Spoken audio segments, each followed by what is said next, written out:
자, 데일리 베스트 뉴스를 시작하겠습니다. 지난 주말 발표된 고용 대참사와 관련해 청와대와 더불어민주당의 행태가 국민들을 또다시 분노하게 만들고 있습니다. 휴일이었던 일요일 당정청 주요 인사들이 모여서 긴급회의를 가진 데 이어 어제는 문재인이 직접 몇 가지 방향을 지적했습니다. 자, 물론 이날도 들고 나온 A4 용지를 보고 읽었습니다. 핵심을 요약하면 이렇습니다. 일단 문재인은 결과를 놓고 보면 충분하지 못했다는 것을 인정하지 않을 수 없습니다라며 고용 악화의 정부 책임을 일부 인정하는 듯한 모습을 보이기는 했습니다.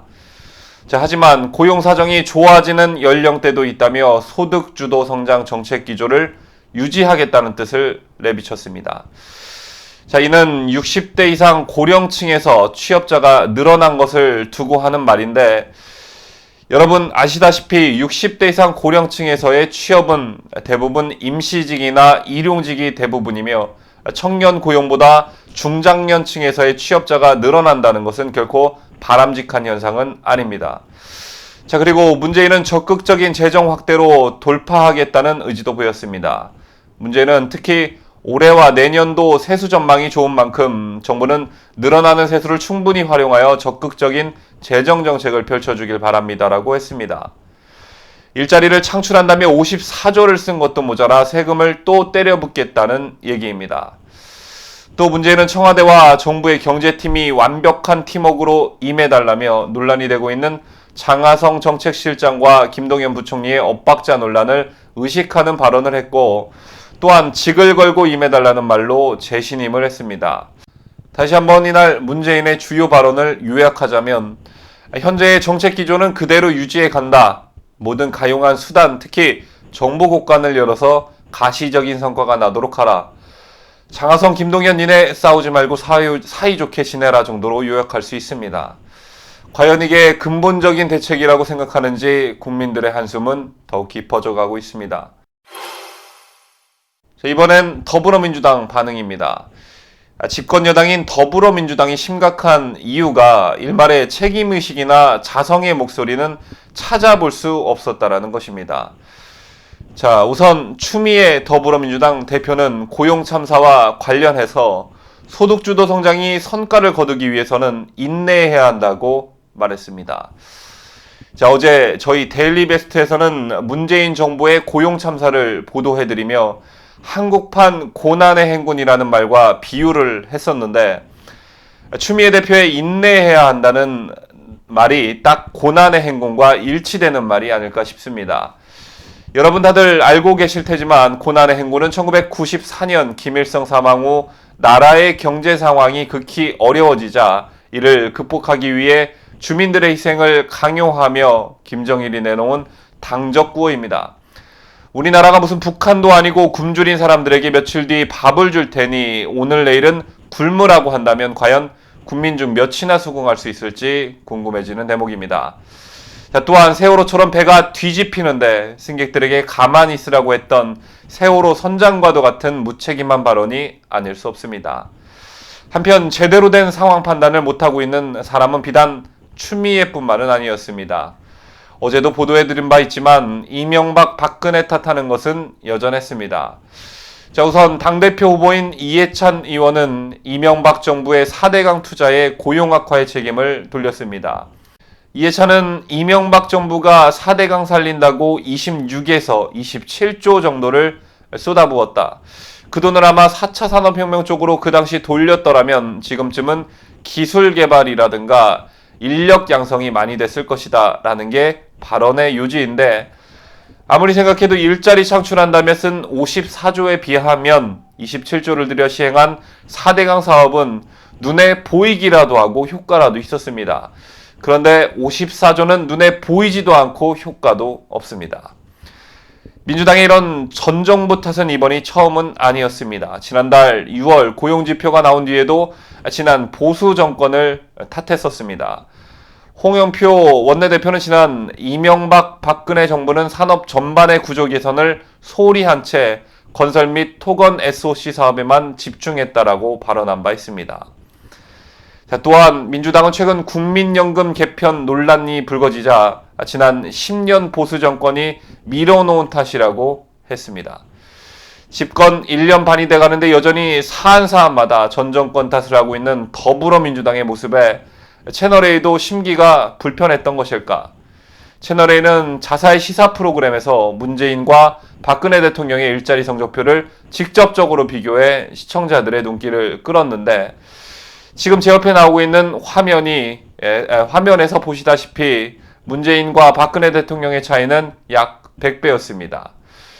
무슨 말이 더 필요하겠습니까?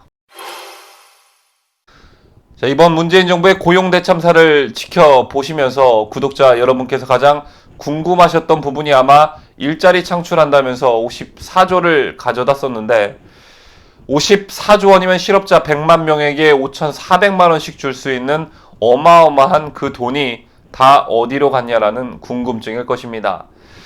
일단 54조란 돈은 2019년 일본의 역대 최대 국방 예산이고 2014년 소치 동계올림픽 예산, 트럼프 미국 대통령이 지난 6월 중국산 수입품에 매긴 관세 폭탄의 총액과 맞먹습니다.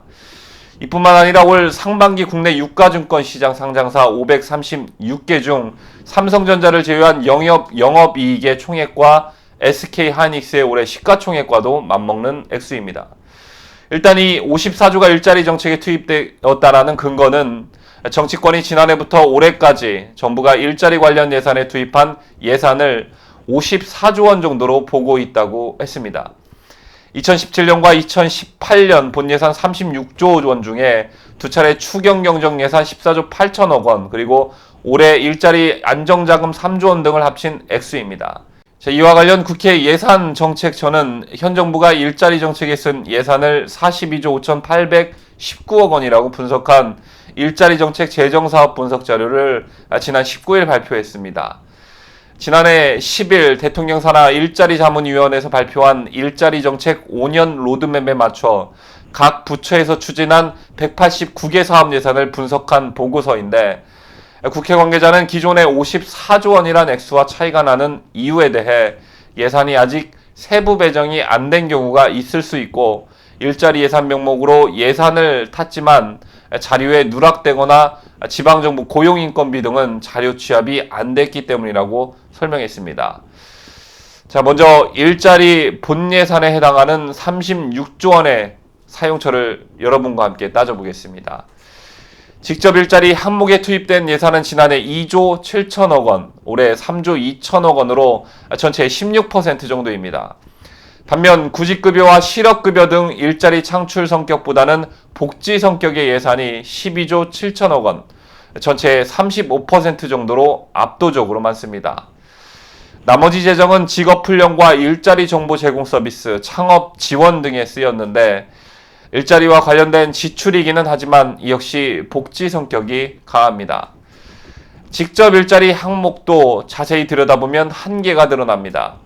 노인 일자리와 자활사업 그리고 숲가꾸기 등이 큰 비중을 차지해 지속 가능한 일자리 창출보다는 일시적인 소득 보전 성격이 짙습니다. 이와 관련해 민간 전문가들의 비판은 더욱 거세지고 있는 상황입니다. 조동근 명지대 경제학과 교수는 일자리를 만드는 플랫폼, 그러니까 기업에 돈을 써야 하는데 엉뚱하게 사용하고 있다며, 일자리는 결국 기업이 만드는데 정작 정부는 규제를 만들고 법인세를 올리고 노조에 힘을 실어주니 일자리가 더 만들어지기 어렵다고 진단했습니다. 이병태 카이스트 경영학과 교수도 고용 문제 해결을 재정에만 의존하는 건 단기적 응급치료에 불과하다며, 장기적으로 시장을 교란하고 좀비 기업만 양상하는 꼴이라고 지적했습니다. 뉴스를 마치면서 이웃나라 일본과 미국은 고용시장이 그 어느 때보다도 호황이라고 하는데, 우리나라는 고용 쇼크가 발등에 불입니다. 급격한 최저임금의 상승으로 인건비 오르고 노동시장이 경직됐는데 일자리 늘어나라고 하는 건 처음부터 무리였습니다. 부동산 누르고 세금과 금리 오르는데 내수 경기 살아나라, 역시 반상식이었습니다. 강남 집값, 최저임금, 부자 증세는 퇴로가 없는 정책이었습니다. 경제 정책이었으면 아니다 싶으면 수정하면 되는데 이 정부에게는 이념이자 소신이다 보니 안 바꾸고 못 바꾸는 것입니다. 정치와 이념이 경제를 앞서면 이렇게 된다고 수없이 많은 사람들이 걱정했지만 결국 갈 때까지 가야 끝이 날 문제인 것 같습니다. 기업들과 시장이 또 국민들이 잘 버텨주길 바랄 뿐입니다. 딱 한 가지, 이 모든 게 박근혜 이명박 정권 잘못 때문이라는 논리는 더 이상 안 먹힐 것입니다. 없던 문제가 새로 생긴 건 아니지만 해결하라고 새 정부를 뽑은 거지 과거 탓만 하라고 뽑은 건 아닐 것입니다. 차라리 무능력함을 스스로 인정하는 게 오히려 국민들에게 동정심이라도 느끼게 하는 방책이 아닐까 싶습니다.